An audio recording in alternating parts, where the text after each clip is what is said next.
যখন এই দেশ একটা বিপদে পড়ে, যখন আমাদের মতো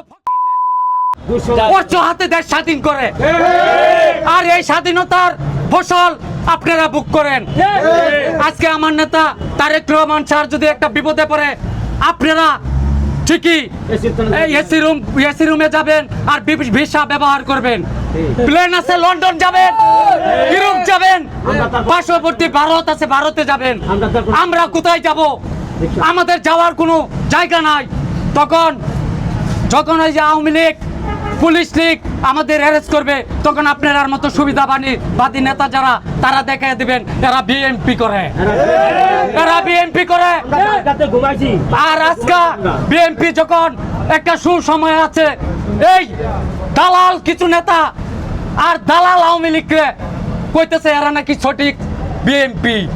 আর যারা থেকে বিএনপি রাজপথে আন্দোলন সংগ্রাম করেছে, লড়াই আন্দোলন করেছে, তাদেরকে পিচের কাতারে নিয়ে যাচ্ছেন কিসের জন্য?